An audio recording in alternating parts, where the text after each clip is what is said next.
ಗಾಂಧಿಯವರ ಹತ್ಯೆಯಿಂದ ಜವಾಹರ್ಲಾಲ್ ನೆಹರು ಅವರು ಹೆಚ್ಚಿನ ರಾಜಕೀಯ ಲಾಭವನ್ನು ಪಡೆದರು. ಮೊದಲು ನೆಹರು ಅಧಿಕಾರವನ್ನು ಸಂಪೂರ್ಣವಾಗಿ ತಮ್ಮ ಕೈಗೆ ತೆಗೆದುಕೊಂಡರು ಮತ್ತು ನಂತರ ಆರ್ಎಸ್ಎಸ್ ಅನ್ನು ನಿಷೇಧಿಸಿದರು. ಯಾಕೆಂದರೆ ಸಂಘವು ತಮ್ಮ ಅಧಿಕಾರಕ್ಕೆ ಬೆದರಿಕೆಯಾಗಿದೆ ಎಂದು ಅವರು ಗ್ರಹಿಸಿದ್ದರು. ಈ ನಿಟ್ಟಿನಲ್ಲಿ ನೆಹರು ಎಷ್ಟರ ಮಟ್ಟಿಗೆ ಪ್ರಯತ್ನ ನಡೆಸಿದರು ಎಂದರೆ ಸಂಘದ ನಾಯಕನ ಜೊತೆಗೆ ಸಾವಿರಾರು ಸ್ವಯಂ ಸೇವಕರನ್ನು ಬಂಧಿಸಲಾಯಿತು. ಜನವರಿ 30, 1948 ಮಹಾತ್ಮ ಗಾಂಧಿಯವರ ಹತ್ಯೆಯಾದ ದಿನ ಮತ್ತು ಇಡೀ ರಾಷ್ಟ್ರವು ಶೋಕದಲ್ಲಿ ಮುಳುಗಿತ್ತು.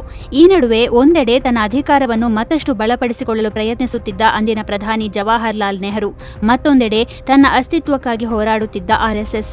ಮತ್ತು ಈ ಇಡೀ ಬಿರುಗಾಳಿಯ ಕೇಂದ್ರದಲ್ಲಿ ಸಂಘದ 2ನೇ ಸರಸಂಘ ಚಾಲಕ ಗುರೂಜಿ ಎಂದು ಕರೆಯಲ್ಪಡುವ ಮಾಧವ ಸದಾಶಿವ ಗೋಳ್ವಾಲ್ಕರ್ ಇದ್ದರು. ಗಾಂಧಿಯವರ ಹತ್ಯೆಗೆ ಆರ್ಎಸ್ಎಸ್ ಅನ್ನು ಸಂಬಂಧಿಸುವ ಯಾವುದೇ ದೃಢವಾದ ಪುರಾವೆಗಳು ಅಥವಾ ನ್ಯಾಯಾಲಯದ ತೀರ್ಪು ಇರಲಿಲ್ಲ. ಆದಾಗ್ಯೂ ಇಡೀ ದೇಶಾದ್ಯಂತ ಸಂಘದ ವಿರುದ್ಧ ಕಠಿಣ ಕ್ರಮ ಕೈಗೊಳ್ಳಲಾಯಿತು. ಫೆಬ್ರವರಿ 1, 1948 ಮಧ್ಯರಾತ್ರಿ ಗುರೂಜಿಯವರನ್ನು ನಾಗ್ಪುರದಲ್ಲಿ ಬಂಧಿಸಲಾಯಿತು ಮತ್ತು ಕೆಲವೇ ದಿನಗಳ ನಂತರ ಅಂದರೆ ಫೆಬ್ರವರಿ 4ರಂದು ಕಾಂಗ್ರೆಸ್ ಸರ್ಕಾರವು ಆರ್ಎಸ್ಎಸ್ ಅನ್ನು ನಿಷೇಧಿಸಿತು. ಸಾವಿರಾರು ಸ್ವಯಂ ಸೇವಕರನ್ನು ಬಂಧಿಸಲಾಯಿತು. ಸಂಘದ ಕಚೇರಿಗಳನ್ನು ಮುಚ್ಚಲಾಯಿತು. ಸಂಘವು ಈಗ ಶಾಶ್ವತವಾಗಿ ಕೊನೆಗೊಳ್ಳುತ್ತದೆ ಎಂದು ಕಾಂಗ್ರೆಸ್ ನಂಬಿತು.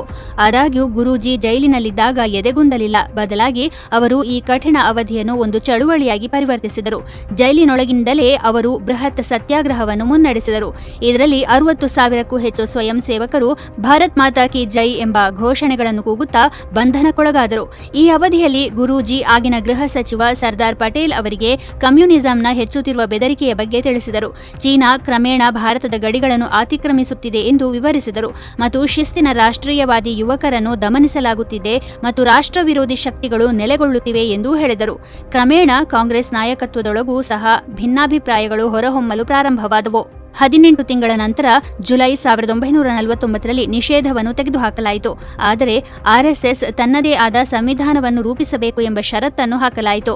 ಒಂದೇ ಸಾಂಸ್ಥಿಕ ರಚನೆಯನ್ನು ಅವಲಂಬಿಸಿ ಸಂಘವು ಪ್ರಗತಿ ಸಾಧಿಸಲು ಸಾಧ್ಯವಿಲ್ಲ ಎಂದು ಗೋಳ್ವಾಲ್ಕರ್ ಅರಿತುಕೊಂಡರು. ಪರಿಣಾಮವಾಗಿ ಅವರು ವಿದ್ಯಾರ್ಥಿ, ಕಾರ್ಮಿಕ, ಶಿಕ್ಷಣ, ಸಾಂಸ್ಕೃತಿಕ ಮತ್ತು ಕಾರ್ಮಿಕರ ಕ್ಷೇತ್ರಗಳನ್ನು ಒಳಗೊಳ್ಳಲು ಸಂಘಟನೆಯ ವ್ಯಾಪ್ತಿಯನ್ನು ವಿಸ್ತರಿಸಿದರು.